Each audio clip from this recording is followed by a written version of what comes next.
بسم اللہ الرحمن الرحیم اللہ عنہم ورضوا عنہ قال النبی صلی اللہ علیہ وسلم لا تسبوا اصحابی صدق اللہ العظیم وصدق رسولہ النبی الکریم ونحن على ذلك من الشاهدين والشاكرين والحمد لله رب العالمين. درود شریف پڑھنے کی سعادت حاصل کریں. اللہم صلی علی سیدنا و مولانا محمد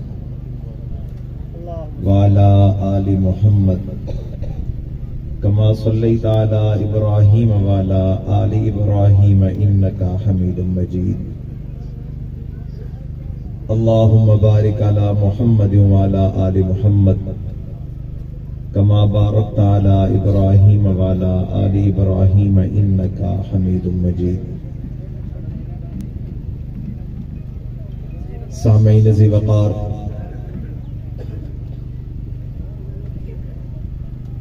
باعزت دھرتی کے باعزت باسیوں، میرے ہم مشن ہم نظریہ دوستوں بزرگوں، اللہ رب العزت کی توفیق اور فضل سے آپ حضرات سے ملاقات اور گفتگو کا موقع ملا ہے. دعا ہے کہ اللہ رب العزت حق سچ کہنے کی توفیق عطا فرمائے اور اس کے بعد ہم سب کو اس پر عمل پیرا ہونے کی بھی توفیق عطا فرمائے.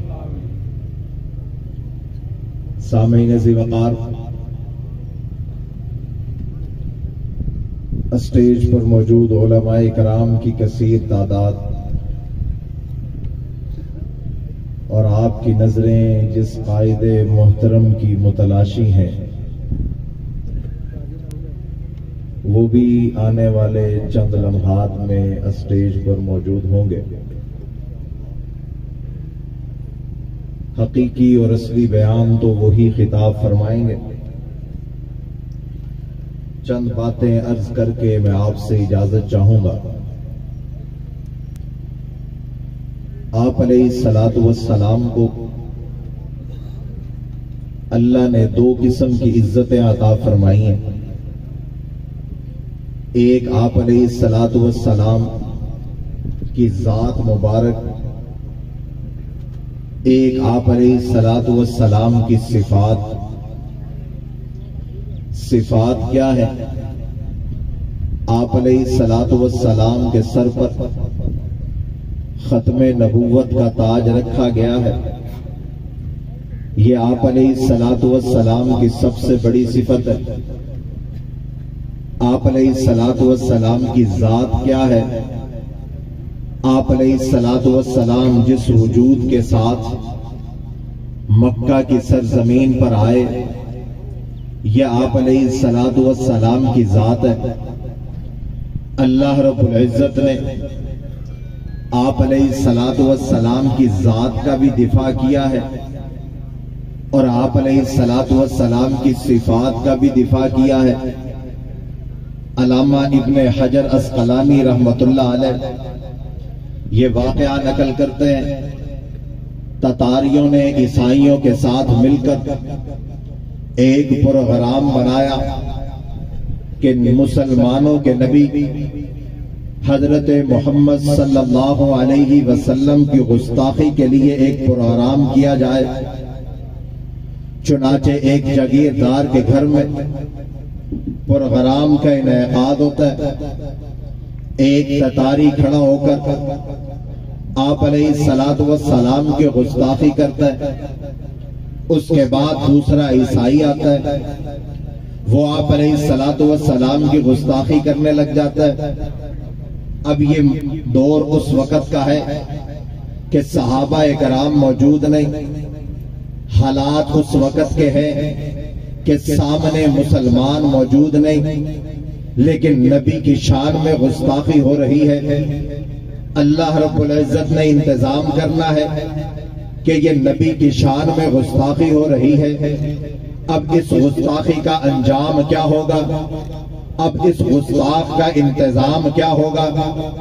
جب انسانوں میں کوئی مسلمان موجود کوئی نہیں، اگر مسلمان ہے تو غیرت موجود کوئی نہیں، اللہ نے انتظام یہ کیا ہے، جس ستاریوں نے اپنے گھروں میں رکھ کر یہ پروگرام شروع کیا ہے، وڈیروں کے گھر میں، اپنے چودھریوں کے ڈیروں پر نبی کی شان کی گستاخی کر رہے ہیں۔ اللہ نے حالات کو بدلا ہے۔ جب انسانوں میں غیرت کوئی پیدا نہ ہوئی، اللہ نے چودھری کے کتے میں غیرت کو پیدا کی۔ وہ عیسائی کی طرف بڑھا، عیسائی کی گردن سے پکڑا، حتیٰ کہ گستاخ کا انجام موت تک پہنچا۔ پتہ چلا کہ جب انسان کوئی موجود نہ ہو، غیرت مند کوئی موجود نہ ہو، اللہ نبی کے دفاع کے لیے جانور کا بھی انتظام کرتا ہے۔ امام بخاری رحمت اللہ علیہ نے اپنی کتاب بخاری شریف میں باب علامات النبویہ میں یہ واقعہ لکھا ہے کہ ایک شخص مسلمان تھا، مسلمان ہونے کے بعد عیسائی ہوا، عیسائی ہونے کے بعد آپ علیہ الصلوۃ والسلام کی گستاخیاں کرنے لگا۔ اس کی زندگی میں کوئی غازی نہ پہنچا، اس کی زندگی میں کوئی جانور نہ پہنچا کہ نبی کے گستاخ کا انجام آخر تک پہنچائے۔ آخر اس کی موت کا وقت آ پہنچا، اس کو قبر میں دفنایا گیا۔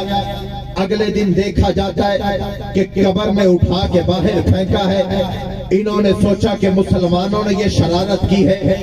اگلے دن قبر اور کھودی گئی، اس کو اور گہرائی میں ڈالا گیا، قبر میں پھر اٹھا کے باہر پھینکا۔ پتہ چلا نبی کا گستاخ ہو، زمین بھی برداشت نہیں کرتی۔ آپ بات کو آگے بڑھائیے۔ آپ علیہ الصلوۃ والسلام نے اپنے دور میں بادشاہوں کو خط لکھے، بادشاہوں کے پاس خط پہنچے۔ ایران کے بادشاہ کے پاس آپ علیہ الصلوۃ والسلام کا لکھا ہوا خط پہنچا۔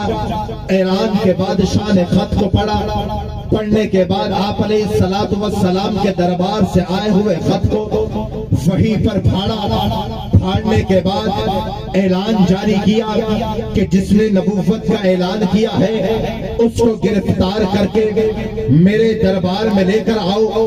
اب ایران کے بادشاہ نے نبی کی گستاخی نبی کے سامنے کوئی نہیں کی، نبی کو کوئی پتھر نہیں مارا، نبی کا ایک رکھا آیا اسی کو چاک کیا۔ اللہ نے حالات کو بدلا، نظام کو بدلا۔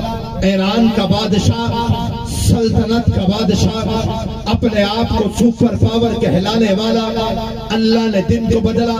رات کا پہر ہے، بیٹا سکا ہے، بادشاہ کے قتل کے ارادے سے اٹھا ہے، بادشاہ کو قتل کیا، خود بادشاہ کی کرسی پہ آ کر پراجمان ہوا ہے۔ پھر سوچنے لگا میں نے بادشاہ کو مارا، باپ کو قتل کیا، غرض بادشاہت تھی۔ اگر بادشاہ کو قتل کرنے کا ارادہ بادشاہت تھی، میرے خاندان میں لوگ اٹھیں گے، مجھے قتل کریں گے۔ چنانچہ بادشاہ کے سارے خاندان کے مردوں کو قتل کیا۔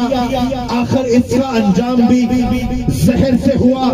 میں سوال کرتا ہوں یا باری تعالی، اس بادشاہ کا انجام، اس خاندان کا انجام اس سے کیوں ہوا؟ عرض ہوتی ہے اس نے نبی کے ایک رکے کی گستاخی کی، اللہ نے بادشاہ کو بھی انجام تک پہنچایا، بیٹے کو بھی انجام تک پہنچایا، پورے خاندان کو بھی انجام تک پہنچایا۔ اب بات سمجھنے کی ہے، نبی کی گستاخی کوئی کرے اللہ جانور کو بھیجے زندہ رہے، اللہ انجام کو بھیجے۔ آپ علیہ الصلوۃ والسلام بازاروں میں نکلے، آپ علیہ الصلوۃ والسلام کو پتھر مارے جائے، آپ علیہ الصلوۃ والسلام بیت اللہ کے سامنے جائے، آپ علیہ الصلوۃ والسلام پر تشدد کیا جائے، سامنے بیت اللہ ہے، یہ نبی اللہ ہے، اللہ کے نبی پہ تشدد ہو رہا ہے، میں رب باری تعالیٰ سے پوچھتا ہوں ربا اب کیا ہوگا؟ رب کے نبی کے دفاع کے لیے کون آئے گا؟ بیت اللہ کے سامنے تیرے نبی پہ تشدد ہو رہا ہے، کون آئے گا؟ بچائے گا کون؟ اگر نبی کے دفاع کے لیے کوئی آیا ہے، ابو بکر صدیق آیا ہے۔ کون آیا ہے؟ سامعین ذی وقار، اور حضرت ابو بکر صدیق تنہا آئے یا لوگوں کے ساتھ آئے؟ تنہا آئے۔ اور حضرت ابو بکر صدیق آئے، پہنچے، کیا ہوا؟ جو کپڑا آپ علیہ السلام کی گردن میں تھا اب حضرت ابو بکر صدیق کی گردن میں ہے، جو مار آپ علیہ السلام کو پڑ رہی تھی اب ابو بکر صدیق کو پڑ رہی ہے، جو لوگ محمد الرسول اللہ کے دشمن تھے اب ابو بکر صدیق کے دشمن ہے۔ سوال کرتا ہوں، اگر ابو بکر صدیق نے تنہا ہو کر نبی کا دفاع نہیں چھوڑا ہے، ہم بھی تنہا ہوں گے، ابو بکر صدیق کا دفاع نہیں چھوڑیں گے۔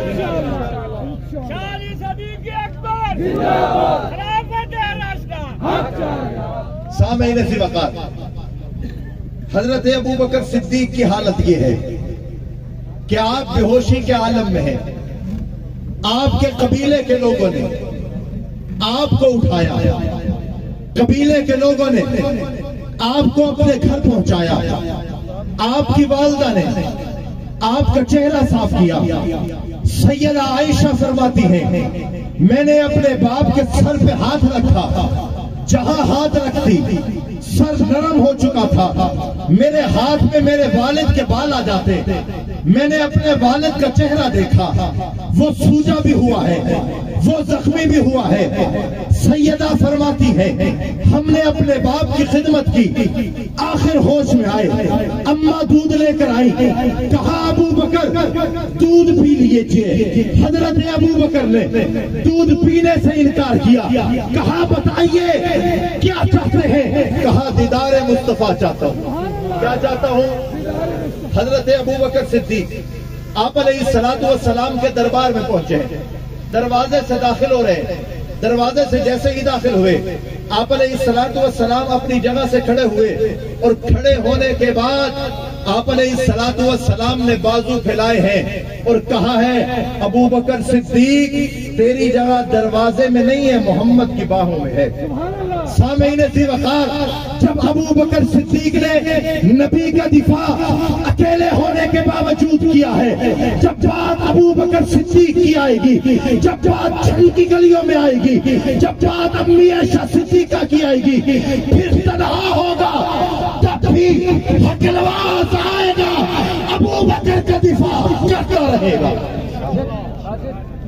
میں آخر میں عرض کرنا چاہتا ہوں، ہر مسلمان رگ باطل کے لیے نشتر تھا، اس کے آئینہ ہستی میں عمل جوہر تھا، جو بھروسہ تھا اسے قوت بازو پر تھا، ہے تمہیں موت کا ڈر، اس کو خدا کا ڈر تھا۔ باپ کا علم بیٹے کو اگر اصغر ہو، پھر پسر قابل میراث پدر کیوں کر ہو، عقل ہے تیری سپر، عشق ہے شمشیر تیری، میرے درویش خلافت ہے جہانگیر تیری، ماں سوا اللہ کے آگ ہے تکبیر تیری، تو مسلمان ہو تقدیر ہے تدبیر تیری، کی محمد سے وفا تو نے تو ہم تیرے ہیں، یہ جہاں چیز ہے کیا لوح و قلم تیرے ہیں۔ وآخر دعوانا الحمدللہ رب العالمین۔